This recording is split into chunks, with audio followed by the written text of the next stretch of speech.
Hey everybody, it's Bust with Battles with Bust number 168. Today we're going to be doing battle with Nudyr. And so if you're not familiar with it, Riot did release the promotional video with Lil Nas X promoting the Nudyr skin. It's not going to be a real thing, but that doesn't mean we can't still play with it here today. And so if you're not familiar with how words work, we usually take, the name of the champions here. So we have Gnar, we have Udyr, and then when you're trying to call your deck a name, you just push them together, right? So we have Nudyr. Boom, we're getting it like that. The G is always silent though. So now you just get to upgrade the N. We're immediately there. So remember, the G is silent right into Nudyr. Probably the best deck of the year. And so this is something we have been playing this the past two videos. We did a triple rally lineup a couple of gauntlets ago, and then we did a triple Freylord lineup in the previous video. And the Nudyr deck got banned in none, and then we managed to take it to victory in both. And so we realistically lost one match the whole way. One, I accidentally played Get Excited on myself, but we had a reasonable amount of success with this. And so it is on the more mid-rangey end of the spectrum. It does have the standard Demacia fare that you expect out of all the Demacia decks these days. We have the Duran Sculptor and Petricite Broadwing at 2, along with 4 rallies in this one, in the Golden Aegiuses and the Relentless Pursuits. And so coming out of every Demacia deck, this is what you're going to be seeing, but the next question is, how do you continue to take advantage of that? And so looking over here into Freylord, the way that we're going to take advantage of that is with Gnar and Udyr. And so their big bonuses are they have easy access to Overwhelm, right? We're in this format now to where you basically have to rally Overwhelm or Elusive, or you're just going to get overrun by all of the kind of Nora decks that just flood the board, the Ezreal Kennen decks that just flood the board. You really need to have the rallies and the Overwhelms. And this deck has access to both. And so Gnar can flip, get the Overwhelm. Udyr can catch the stance, get Overwhelmed that way. But it does have some other nice combos in here. Udyr is very flexible in this deck, right? We did mention the overwhelmness that you get from the +2 attack overwhelm stance, but the 1 damage AoE is exceptionally useful in this format full of Vile Feasts and Husks and Nora cards and everything. So being able to clear out your opponent's board is quite important. It's also a useful way to flip Gnar. If we play Gnar on 4, we can use a stance on our opponent's next action to deal the damage to face and get the Gnar flip in our next combat. Gnar also plays pretty interestingly with the likes of Golden Aegius, to where if we say attack on our turn, deal some damage, already have that Gnar on the board, so he flips on our opponent's turn, then giving a Gnar on a rally on our opponent's turn lets him get multiple rounds of overwhelm attacks in. And so nice little combos that way. The last thing with the stance swaps is putting the 0-2 regenerate onto Petricite Broadwing. A lot of decks in the format just cannot beat a 5 health formidable challenger that regenerates its health every turn. And so there's lots of useful spots to drop those stances everywhere. Nice synergies across the board. The last two things to talk about with this deck are we're going to have to watch how we sequence our units in the early game. We are playing both Omen Hawk and Fleet Feather Tracker, so we do try to play 1-drops a lot in the early game, but we also have to be mindful of having this Troll Chant set to where we play a 2-drop in Ruthless Raider, a 2-drop in Durandi Sculptor, and then try and get a 2-for-1 with the Troll Chant. So we'll have to watch our mana. It is a really high-powered play if you get the 2-for-1 with Troll Chant, but if you play a 1-drop, you typically can't do it. And then the last thing to call out is we are playing 2 copies of Cytheria. I think this is the current premier game ender. And that it gives all of your units fearsome. So if we're playing decks like Nora, if we're playing decks like Ezreal Kennen that can flood the board with Eye of the Dragons and Dragonlings and unflipped Kennens, then having the fearsome gives us a great way to punch in that last bit of damage. And so, with that out of the way, we are ready to go. I checked to see if we paid the pay-to-win price, and everything here is ready to go. Premium, premium, premium, all across the board. Udyr premium, Gnar premium. So premium everywhere. Even these epics, all premiumed out. Feeling good, ready to go. So let's have it. Let's head on into battle with the old Nudyr here.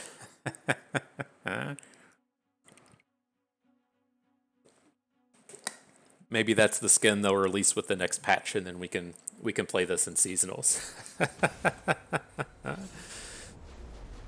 All right, first battle Action Lee Sin. So let's see. I'm good enough to start with a 1 and a 2. Got to get our early game action happening here against old Lee Sin. Okay, and we do miss out on a point of damage this way, right, if we're dropping the Omen Hawk, but I want to be getting the Durand Sculptor down now, and then giving our challengers a boost on the upcoming combat. And so, let's say we'll see how they come to interact with it.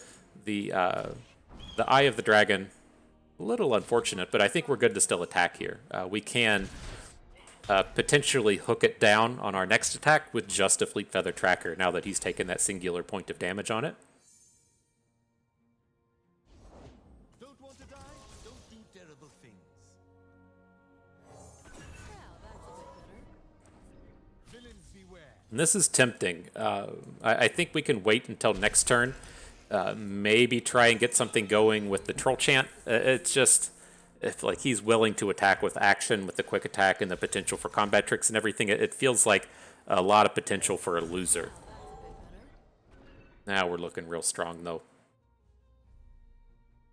Can't look like a loser with boards like this.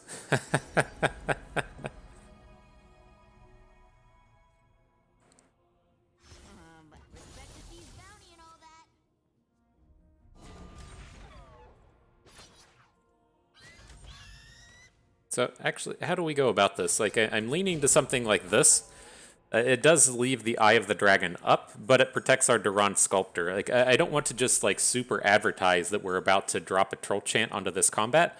And I think this is a little bit of a safety net. Like, I do believe that he has a combat trick and we're going to be playing the Troll Chant, but I don't want to make it super obvious that that's the one that's about to happen. And then if he chooses to not play cards, we're still getting built up pretty well for the next turn, to where we can maybe Troll Chant Golden Aegis, or if we wait 2 turns from now, we might get a good double attack with the Troll Chant, boosting up a Broadwing and getting the +4 damage out of it or something.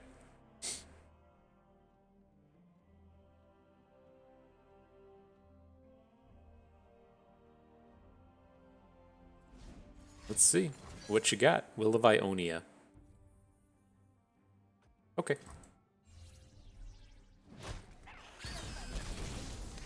And we still got pretty reasonable booms then. That wasn't too bad.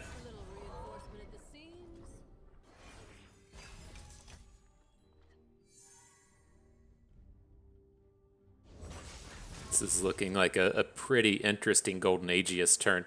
I think I'm willing to just go ahead and take the damage from action and slow it down just a little bit. I'd like to see him tap below 4 mana. We can't force it, but it's like if he's going to have a concussive palm, then I'd like to be able to, get the full value out of this attack. But I think we're in a decent spot now to just go for it. If he has a concussive palm or a deny, he doesn't get to add anything else to the board this turn. We're really, really punching in hard now. Yeah. Mark it a W for Nudyr. It's been marked. 1-0. No 0 winners today. All right, on to the next one.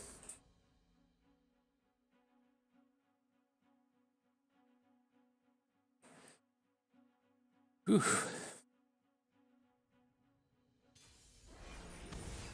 So what do we got here? Battling down into Diamond. Let's see if we can't crush this guy's dreams. Up against Lee Sin again. And we'll see if we can't get a little bit of magic going. And so this is, kind of one of these awkward spots with the Troll Chant. I think with the double challengers, this is okay, because we're not going to use the Troll Chant until turn 4 anyways. And so there's not a ton of reason to drop the Fleet Feather Tracker on turn 1. They tend to just play early stuff like double troubles that we don't want to be trading it away with. I would be okay with just circling back, though, on our turn 4 and dropping it then. But here, want to come in with the Raider. Again, if they add a 1/3 attune guy or whatever, we're going to have a good combat. If they try and double trouble, probably going to have a good combat. It's a little bit safer than dropping the Broadwing, I think.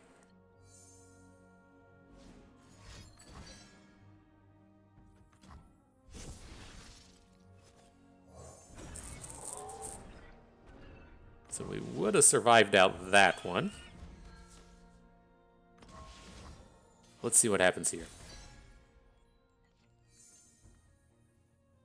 Inner Beast is always kind of interesting in that we could look to go ahead and just start to pick up the stance swap. Like, we're not doing anything else this turn. I think I'm okay with this.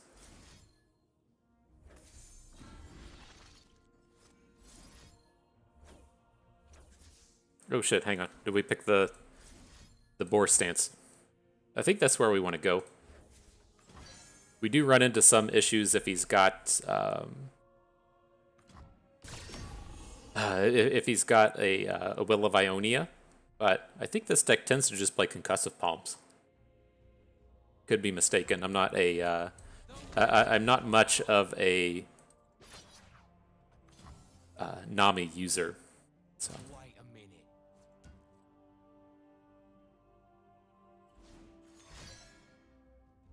a minute. Well, that's how you get the Tellstones. Fuck. That's bad.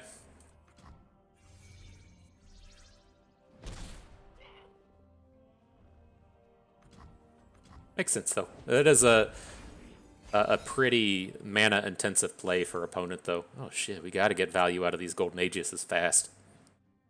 I'm still going to go, like, Broadwing into Ulseer, but this is a very awkward hand. Nami is going to be a serious problem next turn.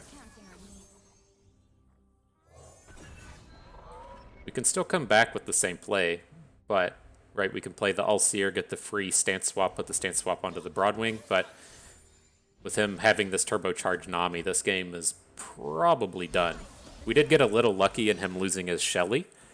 He picked up a Shelly with Pull Shark and couldn't play it, but like we have to give him 3 actions next turn. And there's just like no way that we can come in and stop it.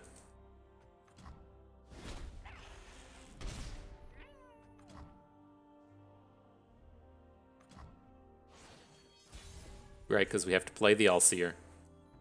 We could open, but it doesn't feel like a winning play either. I think we just have to play the Ulseer. We're going to get the free stance swap. We could put the stance swap onto the Broadwing. We can send the Broadwing into Nami, and then hope. This is not the spot you want to be in. Whenever they get to untap with Nami and you can't immediately pressure, then the game is probably done. But let's see. Oh my god.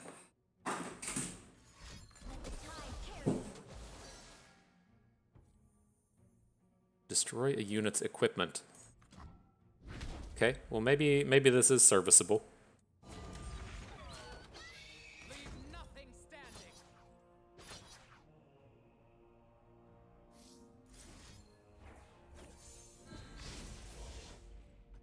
Sucks to advertise what we're doing beforehand, but he shouldn't be able to interact with this Broadwing. Again, he can concussive palm it away, but he shouldn't be able to just like outright kill it or deal damage to it so the Nami wins the combat or something. No outsiders. Rise with the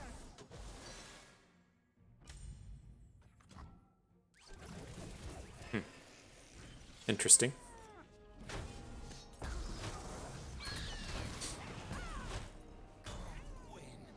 All right. Well, there you have it. I feel like that wasn't a master's level Nami play, and so keep giving it some work there, Edru Lima 2. I'm sure you'll be there before you know it.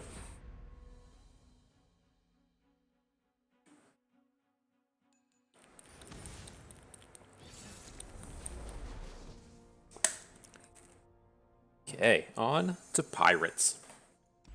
And so it is tempting to come out and search for a 1-drop, but I feel like that's a little aggressive. These units here should be good enough to hold us through the early game. Ranger's Resolve is a nice addition generally, but all of our units already have tough for the most part.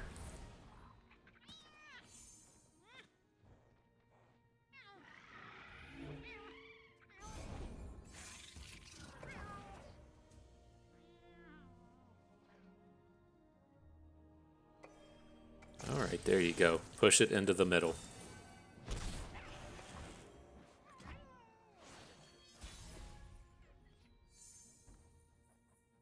Beagle shows them where their spells can help. All right, I'm fine to get the Wanderer down. Just gets us a little bit of width. And now if he does something like play a bunch of 1 health units, right? He's adding this 1 healther. If he picks like +2 attack, quick attack, then it will be removable by our stance. Now if he wants to, say, play something like Marai Warden, that's also very scary for opponent. And so I think this is good enough.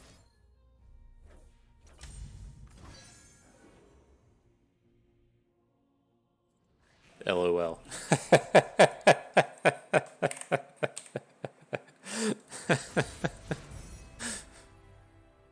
I feel like that was another top tier Masters level play. You're seeing it all here in the dumpster Masters. Well, at least we drew Udyr, right? You get to see the Nudyr every once in a while. Okay, on to Nami Twisted Fate. No Lee Sins this time. Here, I'm gonna get rid of the Ranger's Resolve. I don't think we'll need it. Like, you do get some like kind of wide boards against this deck, but I want to just search for other units at this point. We tend to be like bigger than anything coming out of a double trouble, and so I think we're just safe. Now this is an interesting spot in that we can pass on the Omen Hawk, play the Sculptor on 2, and then the Broadwing Omen Hawk on 3, so that we can both get the Sculptor in and have our Broadwing with Challenger.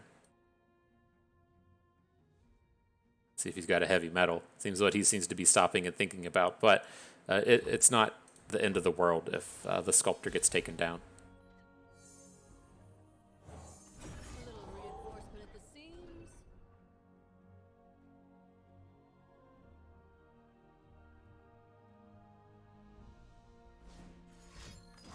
There's the heavy metal. Interesting.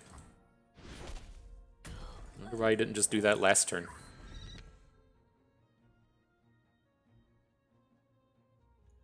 Drop an emote. A little bit of salt on that. I was looking through the emotes today. I wanted to find a little something for Udyr. I wanted to see if he had an emote that we could add add to our repertoire, but doesn't turn up, man. Kind of thinking of switching out some of these. The Echoes would be our newest guy to go. Interesting. Why? It's just like so far off base from what the Nami deck's game plan is, right? I can't imagine the Coral Creatures is pivotal to his game plan. So it's kind of odd to see see so much invested in it. You lose out both on the attunes and the spellcasting abilities for a really low value unit.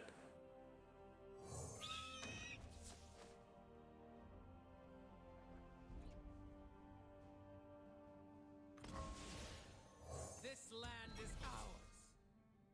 All right, we got some strong bros to drop next turn. Might end up being a rally turn. We'll see. Ideally, we'll pick up another unit that we can play. Did not. I've got your back. But if we get like a big clear on this board and then a rally and a second hook with the Fleet Feather Tracker or something, it could be nice. Otherwise, feels like we're kind of stuck trading Inner Beast for the Coral Creatures, which I guess I'm not completely opposed to. Like, if we go into next turn and then like we pick up another cheaper unit so we could play the unit and play a rally, that doesn't seem so bad.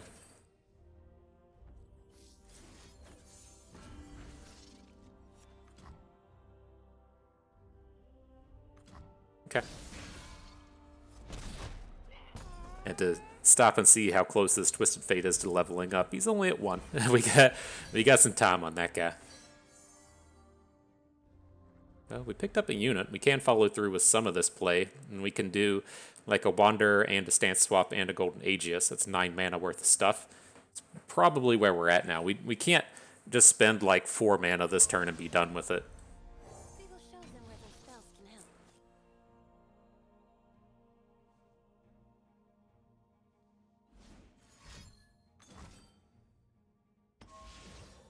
Sad day for you.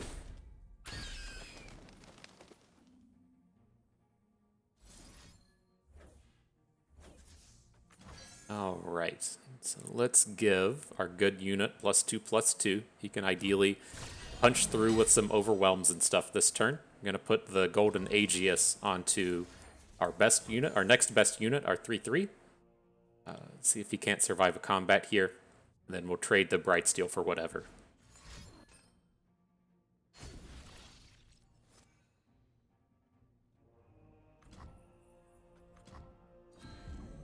So he's got the Homecoming in hand.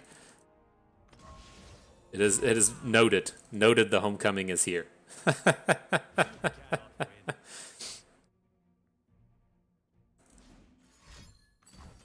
Sure.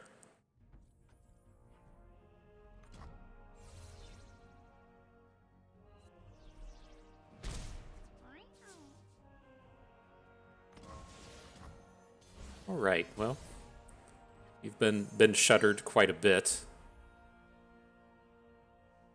The winter's claw strikes. Don't feel like Gnar is going to get to attack this turn, but we'll see how it goes. Right, he seems really intent on never flipping Nami. I guess this Twisted Fate is starting to be something to worry about. That's kind of the space we're finding ourselves in now. Is he's pretty close to flipping, and we've missed out on all of our interactivity, and so getting a little scared of Steve. I assume this now is going to be a concussive palm onto Gnar, and then we're free to attack with everybody. If this is his plan, he can't be attacking with Twisted Fate. He has another concussive palm in hand.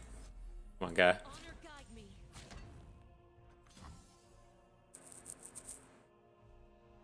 Your attack is obvious. Okay. Taking some extra damage while you're at it. Surprised you don't just block the 3/3, right? When you block the Overwhelm unit, you still take a point of damage.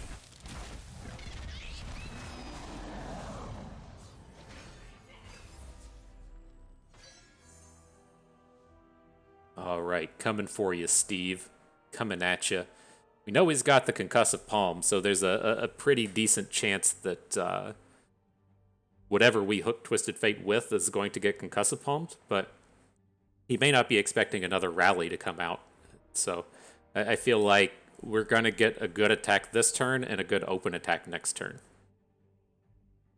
But let's see how he spends his mana. We need to, I'm leaning towards dropping the stance swap first, just to boost the Bright Steel. It's a little unfortunate if, well, I guess he can't really stun our stuff out of order. Perfect.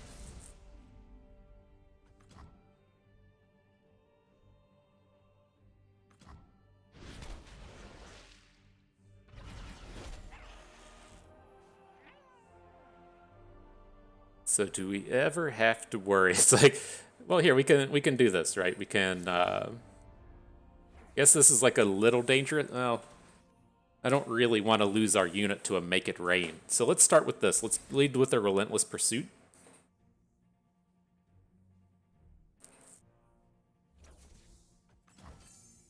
This is going to be our unit hooking into Twisted Fate, and then we can see what happens after that.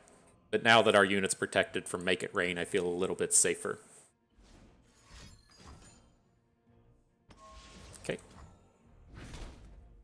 Now he's tapped out of mana. We can switch to Overwhelm stance on our 3/1. Hook Twisted Fate with our 3/1. Then he's gonna have to block Gnar with the Tentacle. He's a little bit behind in terms of this. We're hitting for 10 damage. He can prevent 5 of it, so we'll only take him to 3, but we get this board fully cleared. Still not an entirely safe place for us to be attacking next turn. Like, I think we have to open attack next turn, but he does have Concussive Palm. It's definitely a place to where he can get himself out of this mess with a Concussive Palm and a Make It Rain. And so, all right, feel better now. Ranger's Resolve was actually, it's a good draw, knowing that we need to win on this open attack. But if we aren't winning right here, then this is going to feel pretty bad. Oh, this is going to take him to 1. Gotcha. This is the spot where the Rangers resolve feels kind of bad, right? But getting them to 1 is not nothing, as front side Gnar will start to generate pokey sticks. It gives us a way to deal that final point of damage outside of combat.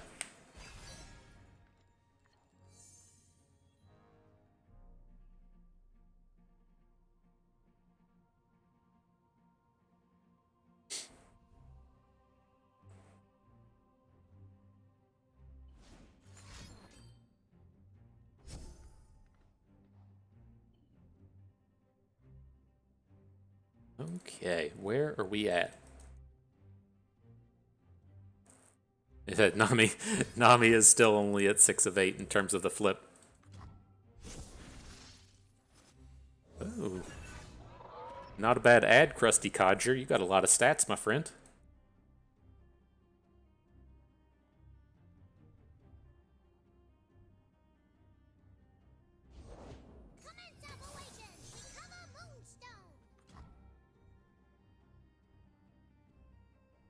This is one of these games where you get them so low, you're wondering, again, your sequence back at the very beginning to where you choose to not play Omen Hawk on the first turn.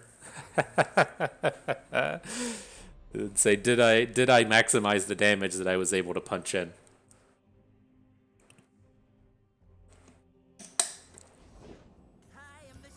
Again, this game is definitely still losable, but we have a lot of ways to deal 1 point of damage. Between Gnar, every stance swap, just a lot of ways to do it.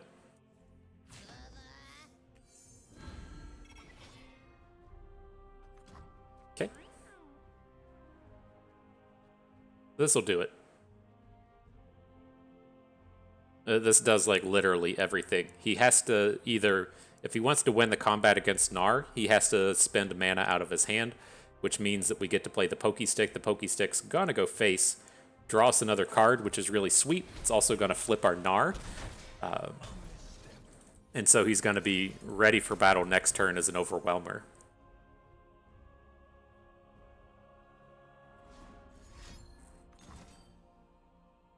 Okay.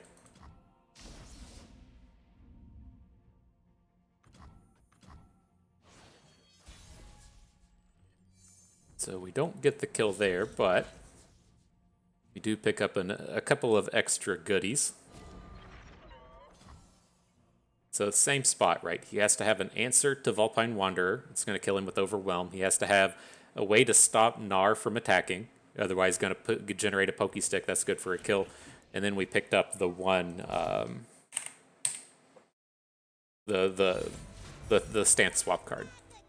Now, I don't mean to talk too much trash about opponent. I know that he's obviously a good Legends of Runeterra player. He's made his way up to Masters. That's a true and strong feat for anyone. But that game is why when I get into a lot of Gauntlet best of threes, I'm willing to let the Nami deck stay up. Now, there could have been some kind of premier reasoning behind the sequencing that they did in that game. They may have said, well, I don't have Nami in hand. I'm just kind of forced to go into a Twisted Fate base strategy, and I don't play Nami Twisted Fate. I've played like 2 or 3 games with it, and so I don't know all of the angles, but I feel like typically whenever you're playing against that deck and they aren't setting themselves up to have the flipped Nami, then they're just doing it wrong. And I know that we're not just playing against like Drissoth every time, but that's one of those kind of like oddities of the format as to where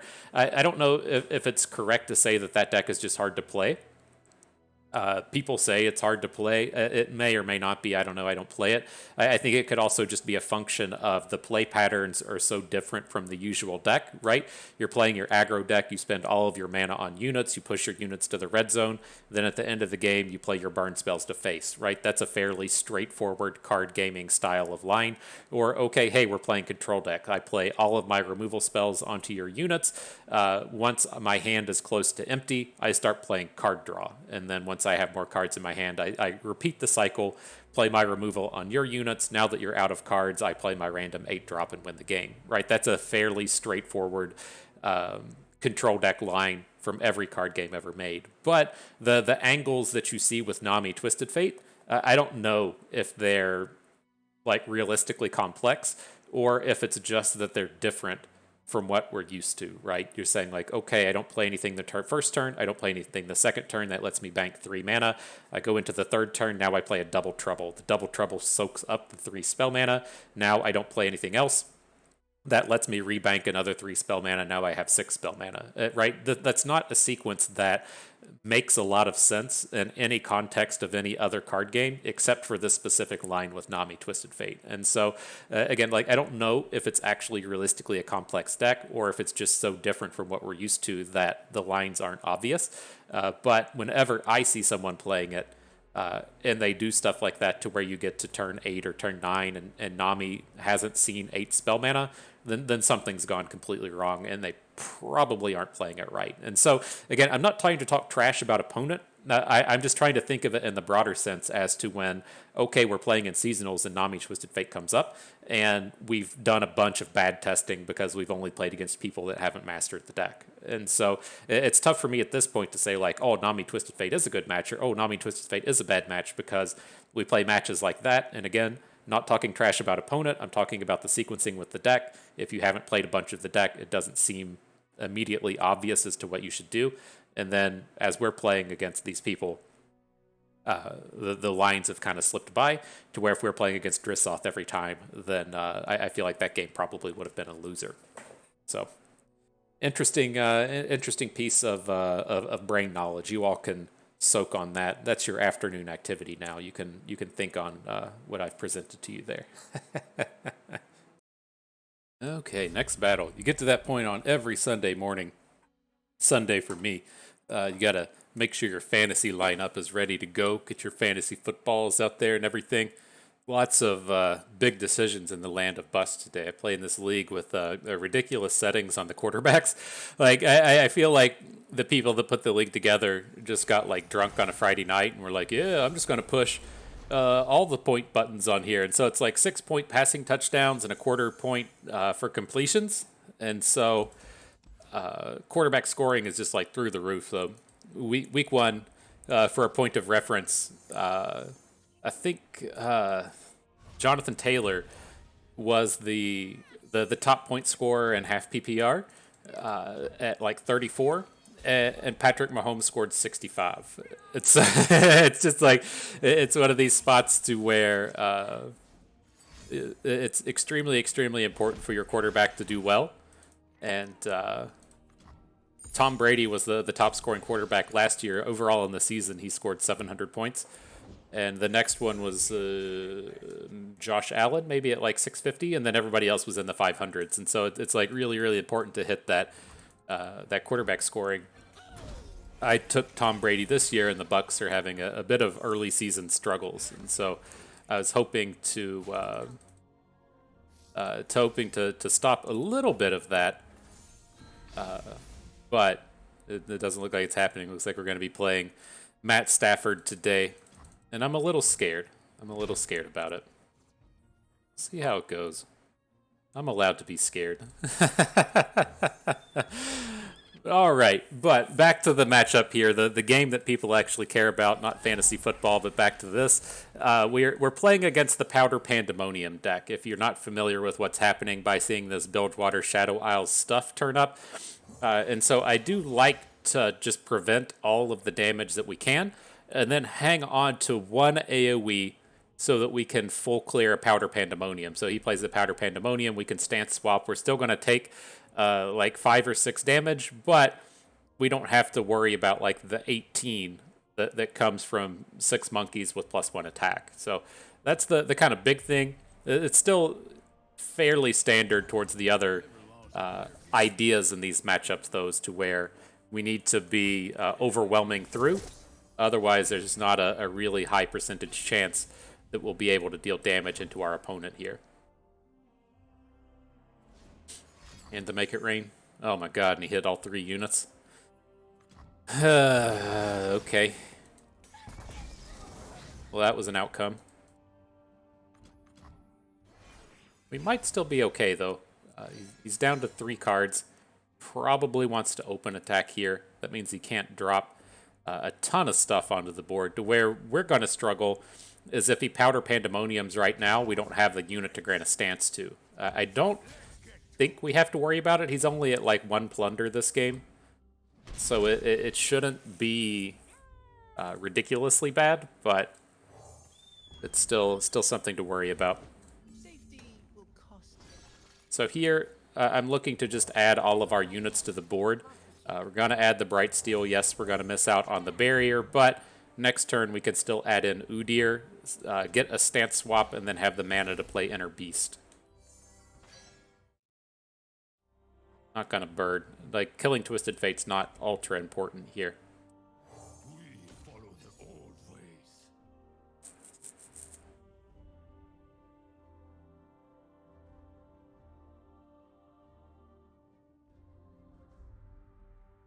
But a lot of stances we can roll through here now. What I'm looking to do with this turn, is, well, the intent was to have Udyr with Overwhelm attack, then have him free up the second stance and then put the Regenerate on with the second one. Now that he actually has a fucking 5/5 out here, we're going to have to go with the Regenerate first. I assume he's going to be setting this up to where he tries to stance swap down our Udyr, but we should be ready with Inner Beast.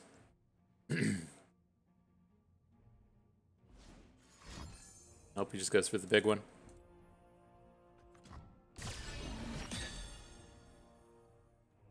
God, it's fucking brutal. What a card to pick up out of our deck.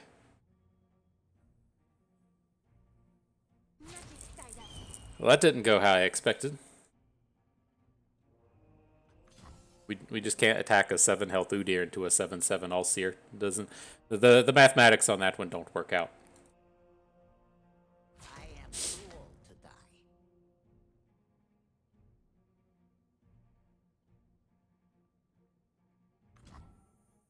Okay.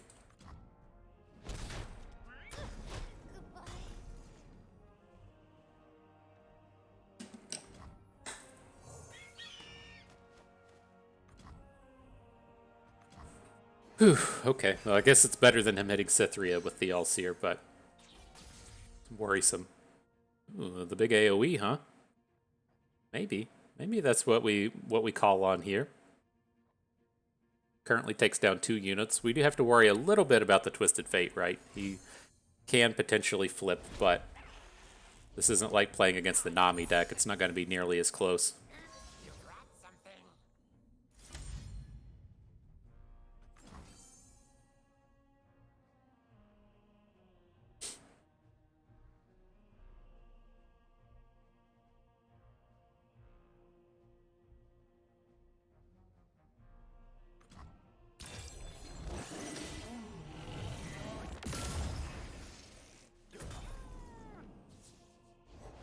The strong don't want mercy. Okay. Well, I'm willing to stop here.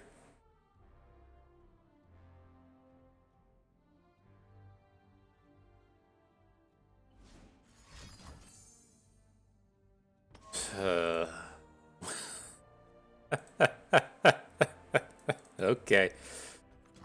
Sure. Well, those black market merchants are fucking putting in work today. Jesus, his 2 draws, the All-Seer and the Concerted Strike.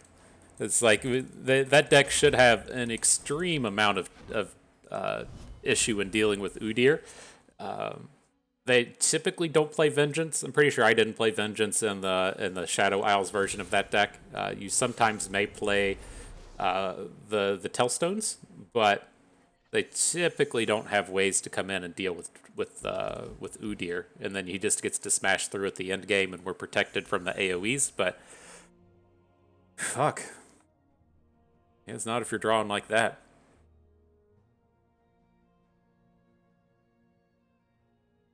All right, well then, next battle. More Nami. So much Nami today. It's strange. I don't know. It's like it's not like this is a new deck. I'm curious why this has picked up so much in the games that we're playing. But here, I don't feel the need to build towards a troll chant play.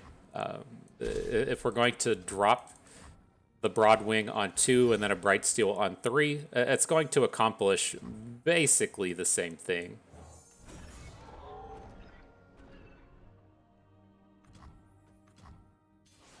Now that we picked up the Sculptor, I wish we could work it a little bit differently, but it's okay.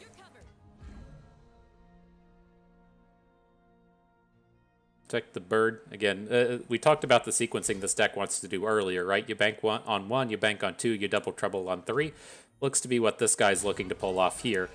I guess he'll do the double trouble post-combat. I can understand why you would want to do that instead of just have all your units get blown up. Wow, double elusive. Okay. Somebody said we're gonna turn it up a notch for Udyr today. Make shit a little bit more challenging. I see you won 4 games with Nudyr. It's time to go hard mode, Bust. Okay. All right, let's get to work. If that's what's been prescribed. See what we can do.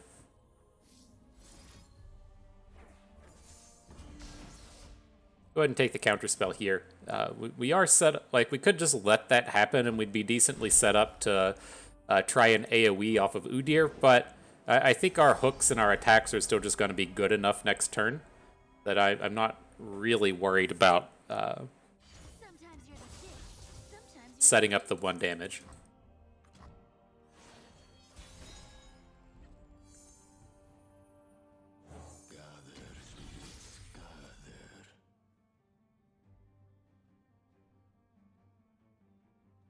And not too worried about the scout equipment here. This would be scary for a lot of decks. I don't think it's that big of a deal coming out of this one. My steel is yours. You're up, chum bucket.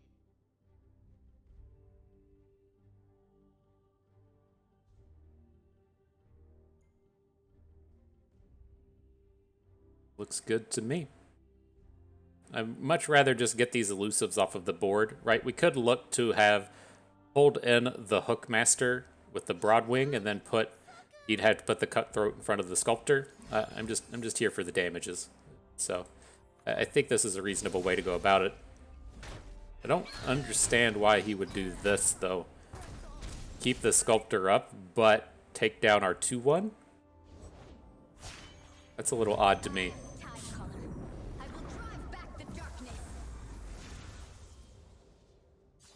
Maybe he was worried about a Ranger's Resolve. That would make a little sense.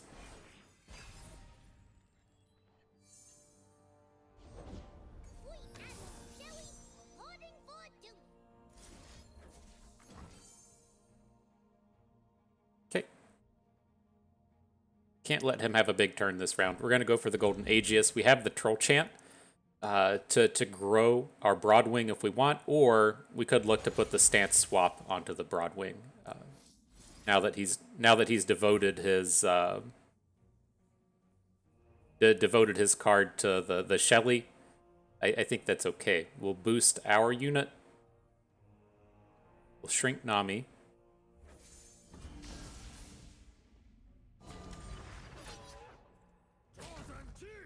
Get everyone else into combat.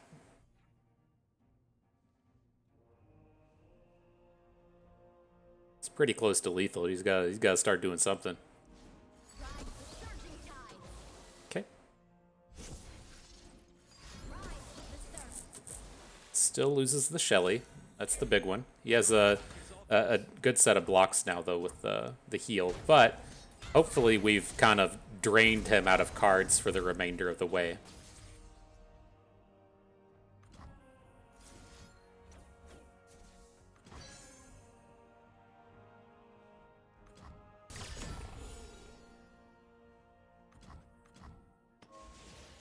Okay, so there's a big boy Broadwing, ready to tango with the Nami. I think we can still just go for units here. It's going to take him like, well, I think it'll take him a turn to get kind of built up, right? He has to add more units to the board, then cast a bunch of spells, and then protect his Nami at the same time. I think we'll get a chance to kind of come in and boom here, and so we can still drop Udyr. We follow the old ways.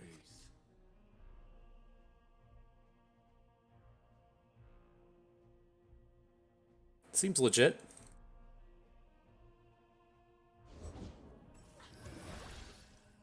That's kind of scary.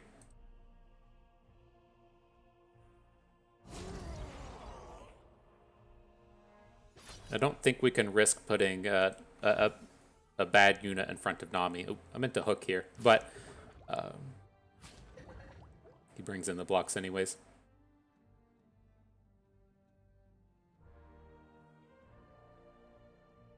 I mean, I think this is reasonable.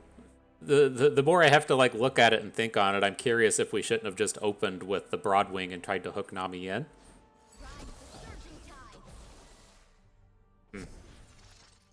Interesting.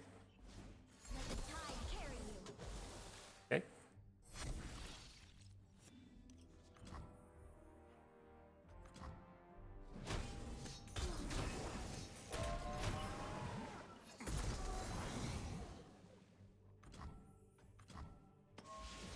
I don't know. Seems fine. It's pretty tough to deal with a Broadwing at this point. It's such a large unit. Good start though. Good start.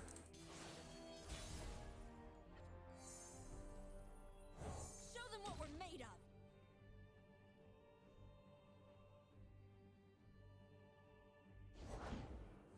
of. Our first Cytheria of the day. Curious if he's going to be able to block. Right, he has to, if he wants to block with the Hookmaster, he has to pick an equipment that gives it up to 3 attack.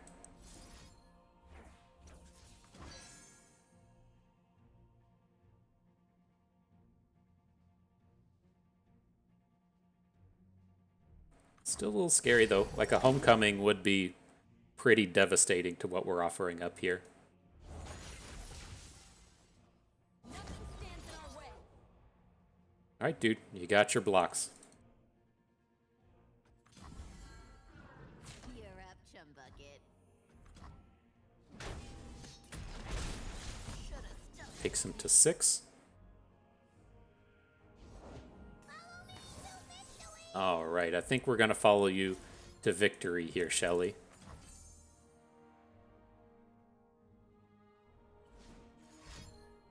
Oh, this is going to be something brutal, isn't it? Okay, Deny's not as bad. It's like, after I played the Aegis, I was kind of like wishing a little bit harder that we'd put it onto the Broadwing. But that turn's done.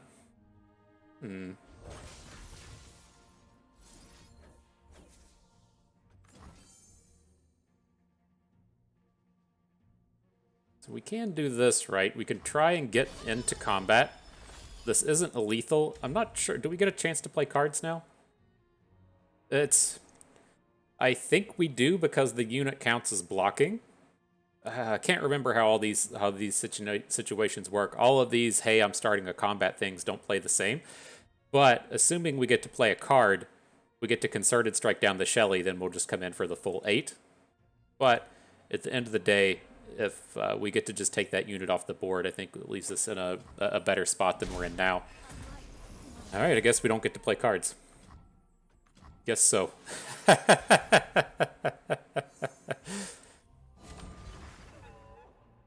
can't remember how that was. Maybe it was with the... because of the ways to get the free attacks, right? There's Cataclysm. There is the Ruined Reckoner. It feels like one more. I swore I've been in one of these spots before to where you still get the opportunity to come back. And it... so weird. I thought it was the one that involved the blocker, though. Maybe my mind deceives me. All right, up against scouts. This game is very important to have a lot of early game interactivity. It tends to be a really snowbally kind of matchup, and so needed to mulligan for some earlier plays. I am going to be looking to pull off a troll chant if we can. We picked up a sculptor, so we can look to that kind of play now. All right, let's see if he drops a bird though. If he drops a bird, it gets a little bit scarier to drop the sculptor. I don't think we're going to get out of it. Right, we do have the inner beast to protect the sculptor in combat, but the idea is that we're going to get a good combat with this troll chant. I sculpt what others only dream of.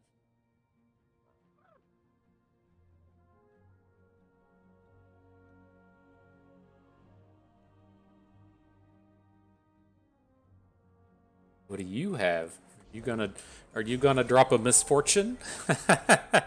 Not yet. Not yet. Maybe now.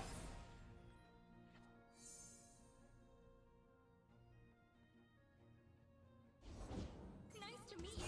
Rye Warden. Okay, that's a pretty strong hit with the Reaper of Sands.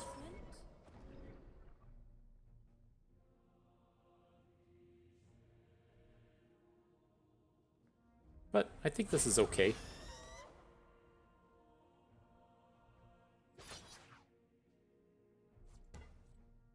Switch these up so I get a 2-for-1. Come on, Ga. Come on, Ga.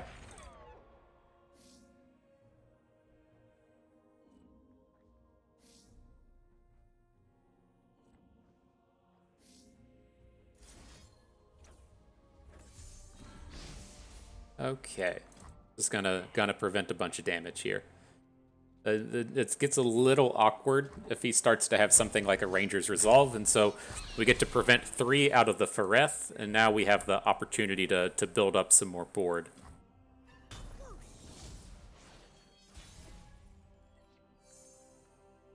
Gnar is interesting.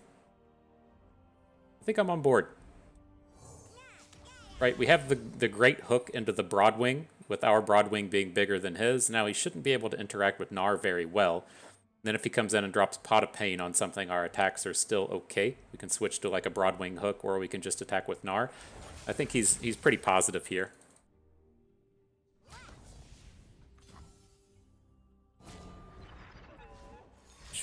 There's the Ranger's Resolve. That's fine. Sharp Sight would have been devastating. Ranger's Resolve is okay.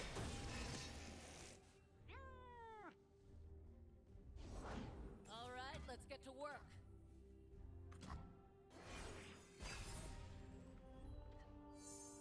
Let's get to work, bro.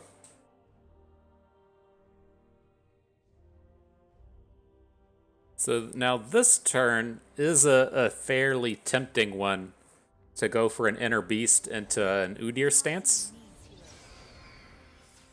Now that's a bit. Yeah, we just picked up the opportunity to burst it out. Oh no, ooh, the Valor has the +2 attack. I thought we were going to get the Broadwing, the Mirai Warden, and the Valor. It's not the case.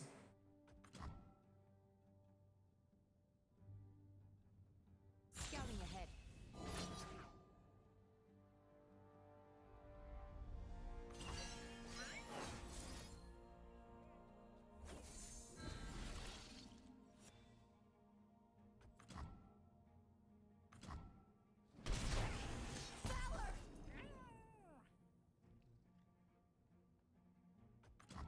Okay, I think we like this. If he passes, it's fine. Not a big deal. Looking to pokey stick down the Broadwing here. Not ultra worried about Quinn. Ooh, this is good. I was gonna say, if he hits with his smaller units back here, that gives us an opportunity to just send the pokey stick to face. But I think now, if we're going to stop and look at this, I definitely want to be dealing 1 damage to face so that we get the the Gnar flip. We'll just lose out on the Sculptor. I think that's fine.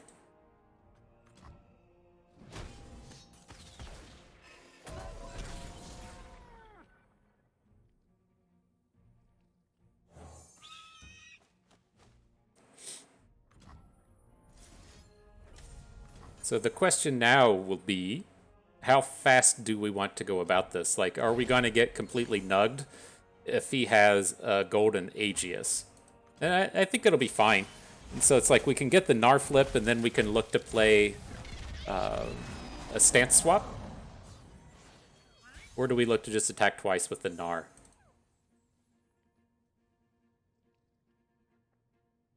Maybe we just look to attack twice with Gnar.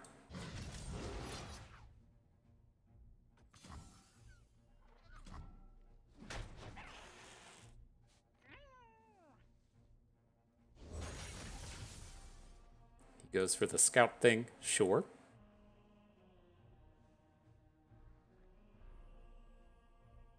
I sculpt what others only dream of. So we should be protected from a sharp sight at this point, right? Our Gnar is going to hit for 5. So now we can Golden Aegeus one of our birds. Hook the Sculptor with the bird, hook the Warden with the other bird, hook the Quinn with the Mega Gnar. Dangerous water.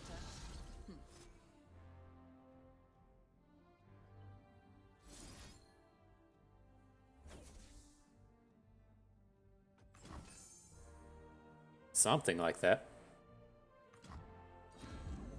Not a bad hit. He's hit pretty good with these unit generators today.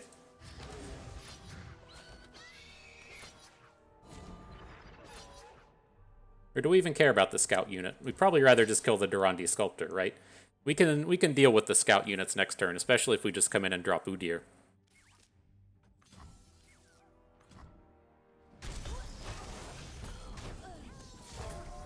Sprinkle a little salt on that. Just a little bit.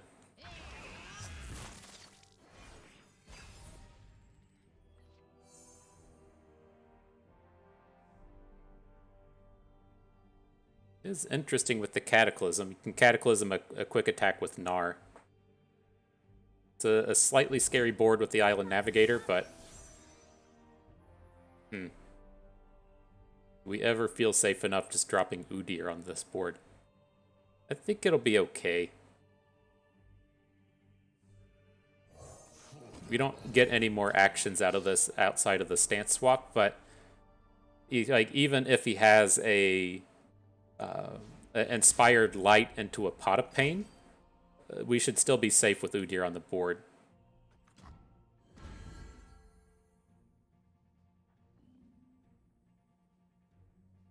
I think the question becomes, do we want to give him +2/+2 or do we want to give him regenerate? He's gonna be probably bringing in scout units. I think we give him +2/+2. That should stop any scout-related shenanigans from happening now.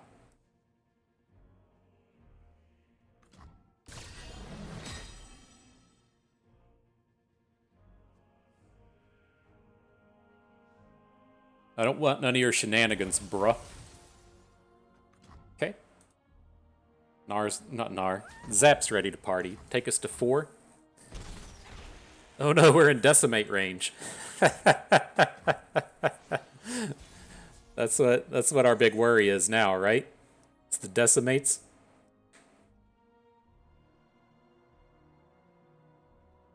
This has to be a turn for a double rally. Man, I thought that was our second stance. Fuck.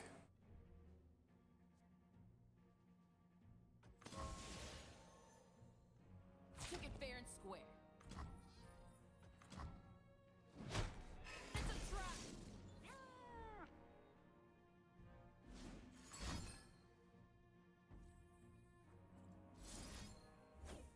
All right, ally to strike first, Gnar. Ally to strike second, Udyr. No, thank you.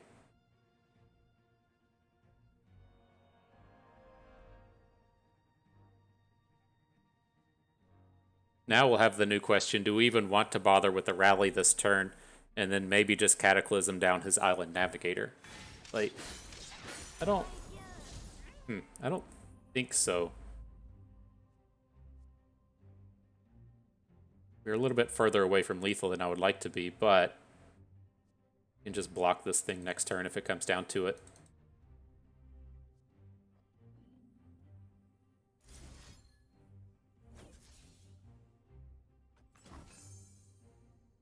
So I'm looking to hook the Island Navigator out of combat with the bird, and then just chunk in damage. I mean, are we even just, what are we at, 7, 11, 12, 13? We'd be short of lethal.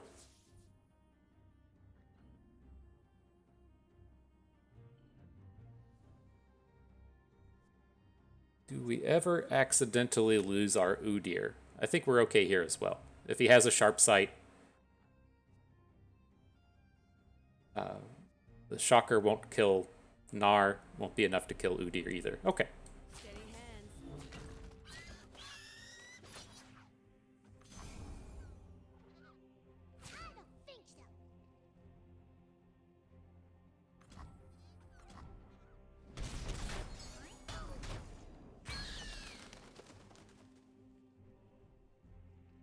Alright, I think we're good now.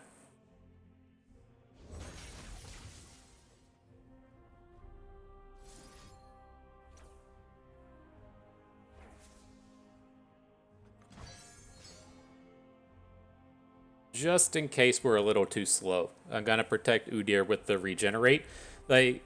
It's like, if opponent opens next turn, then we want to just block with Udyr. If he doesn't open and starts playing cards, then we have the opportunity to do like cataclysms and stop some of this. Oh shit, I forgot he's gonna be hitting right now. Do we ever just take this unit off of the board? Got to model for me? I forgot that he had the rally this turn. Still wouldn't have been able to block with Udyr, but I think this is fine.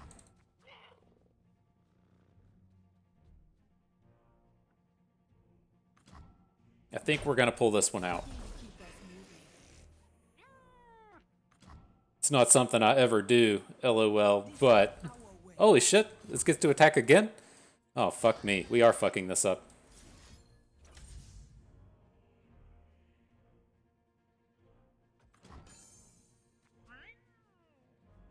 Oh my god, maybe we are going to lose this. I'm forgetting how all of the angles work. Okay.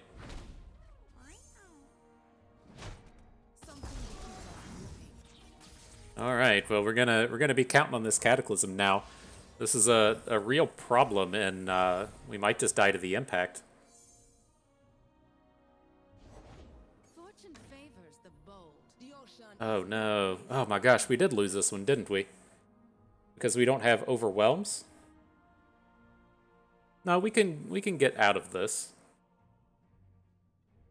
We just need to Spirit Unleashed. No. Because then he'll get the 2 attacks.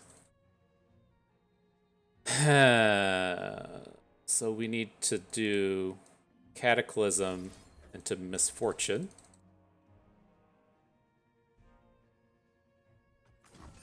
And then hope he doesn't have another unit. He has another unit in the Waking Sands, but we have enough mana to maybe do this Spirits Unleashed Pokey Stick kind of thing.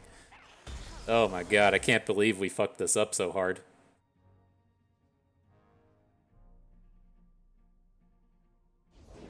A Demacian soldier is worth 10 foes.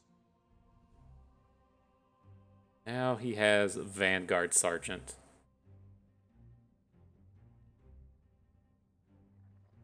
So the core thing here now is he can't play the Waking Sands and the other card. But if he does just add the Waking Sands, kind of need to be ready for it. I think we just add the other. Can we win this way? If we just add the other, if we spend all of our mana on one card, then he can just win. Fuck.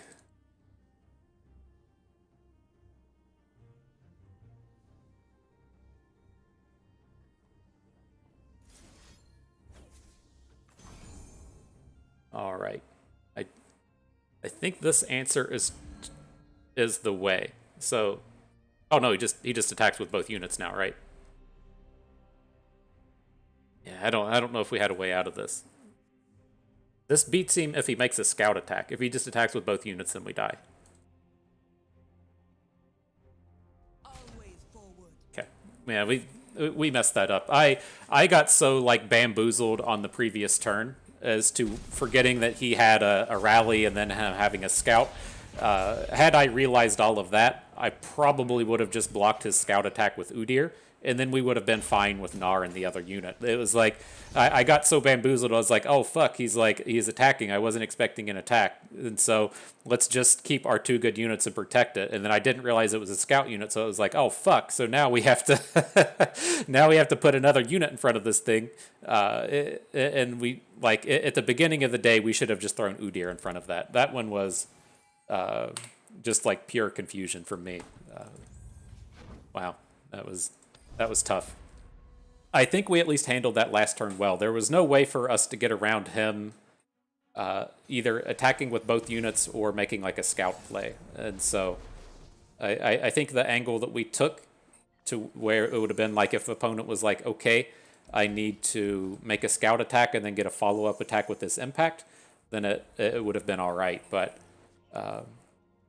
we had to kind of pick one, and we couldn't beat everything. But now we are up here against Sejuani Gangplank. The strategy against this deck, you might be seeing a lot. This deck turns up a lot now.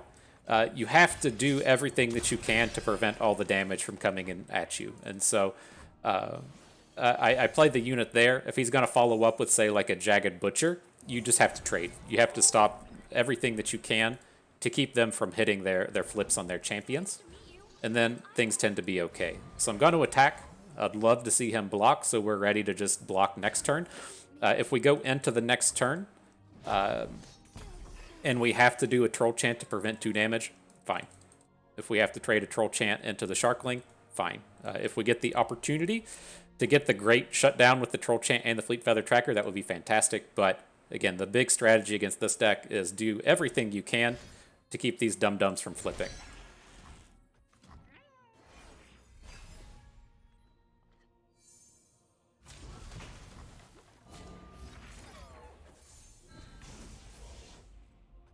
Okay.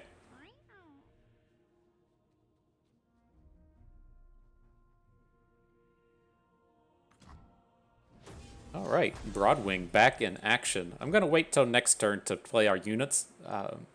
The downside to this particular angle is if we draw another 2-drop next turn, then we missed out on getting the tracker on board.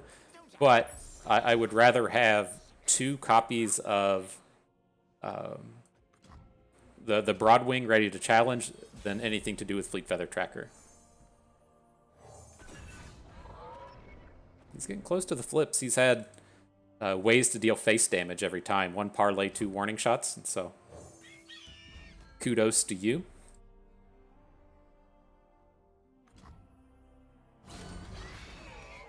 Get in here.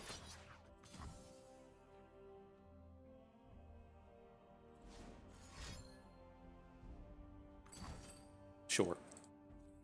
Didn't hit face. That's actually pretty positive. It sucks to miss out on some of this damage, but what's our strategy in this match?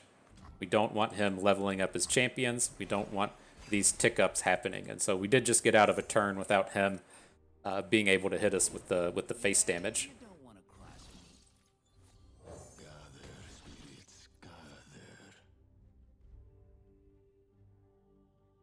This is one of the decks that has a ton of problems if you're able to put the heal onto the Broadwing. It's just they have a bunch of 1 damage cards, and so you tend to be able to ace all of their plays. Just take down 1 unit every turn. All right. Rip Udyr.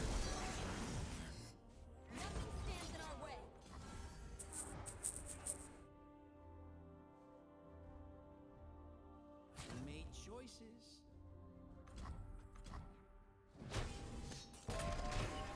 Get yours. That was a bit unfortunate. Hello, new best friend. So He can get the flip if he wants it. Surprised. Oh, he did do damage to us that turn. I was like, surprised he didn't drop the warning shot, but makes sense now. Oh my god, I've had the worst luck today with the cards getting black market merchanted out. Fucking insane.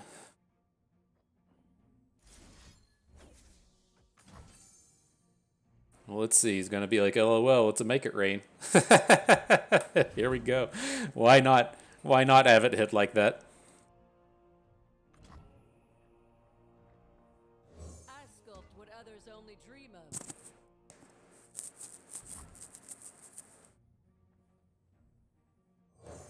Now that's a bit better.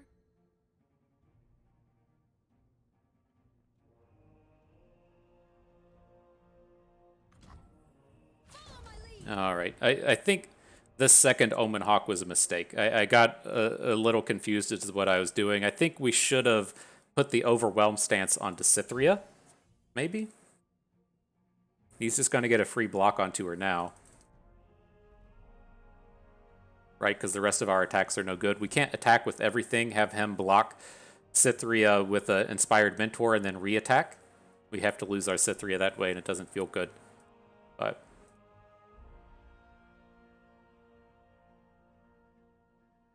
I don't like this Omen Hawk. It feels like we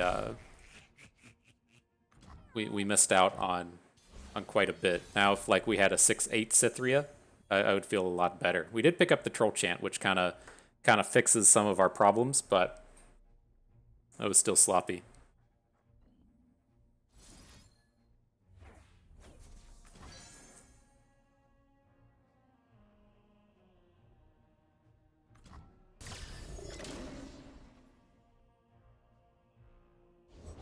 Paint their decks with blood. Oh boy. Where's my hammer? Alrighty then. It's the Dreadway. Oh, how bad is this gonna be? Is gonna be a Make It Rain to go with it? Stand for what's Get the double damage everywhere? Stop them from fleeing.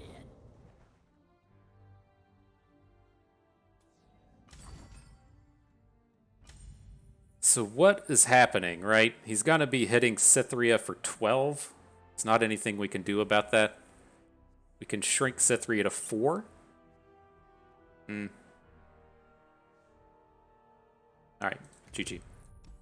So yeah, I'm not sure if we would have been able to take that one down, but the strategy there is 100% spot on. That's actually a pretty decent matchup.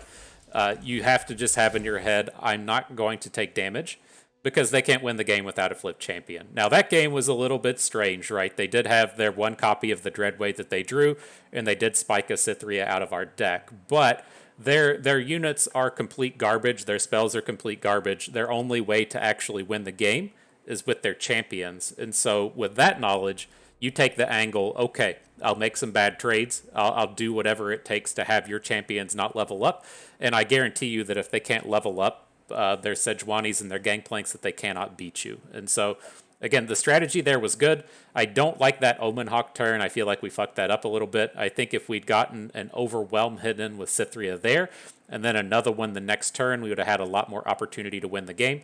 But that wasn't really choice play from us, right? If you want to go back and reimagine that game with us hitting on that previous turn with Cythria with an Overwhelm attack, getting in for either 6 damage with a small block or 2 through her, and then we get to open on the following turn, then it's kind of the same deal. He doesn't have the Dreadway on the board. If he's blocking with his Cythria, we control chant through it.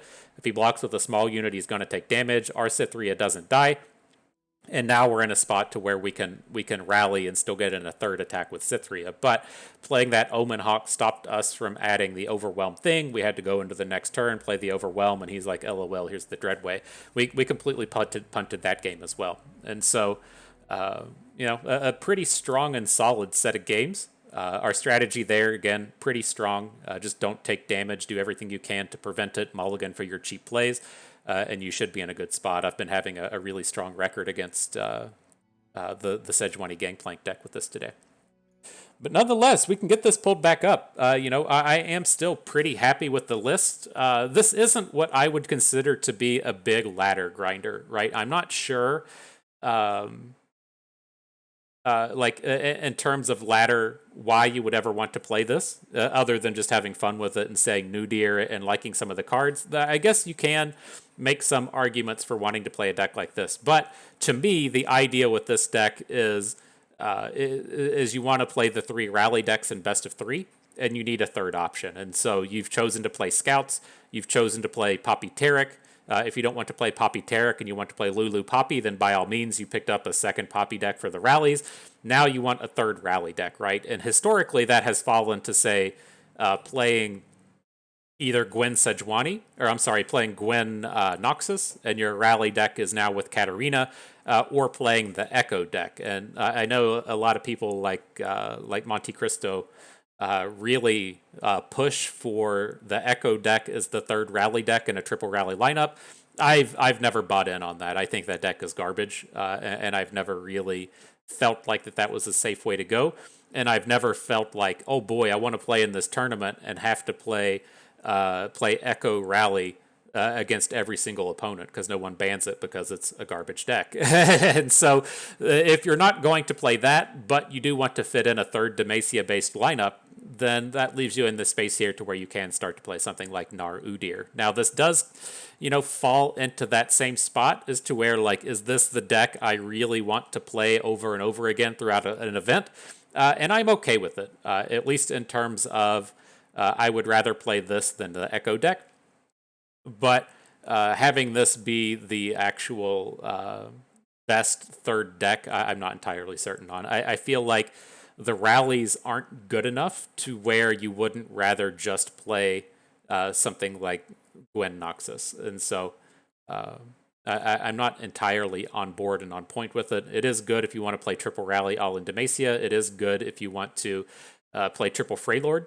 That's what we did in our previous Gauntlet video, but I think it's just missing like a little bit of something. And so maybe if new cards get printed and something in the next expansion has a boost for this, or if we roll into rotation and this has an opportunity to come up, or if we see something start to come about, like, I don't know, something really heavy with one health units in it, like having like a bunch of Greenglade duos or something. So if you wanted to say maybe if like Ari Kennen was really big, then I could see an argument for maybe pushing into this, as long as you're getting that extra value out of the stance swaps. But I feel like it's like a turn too slow right now.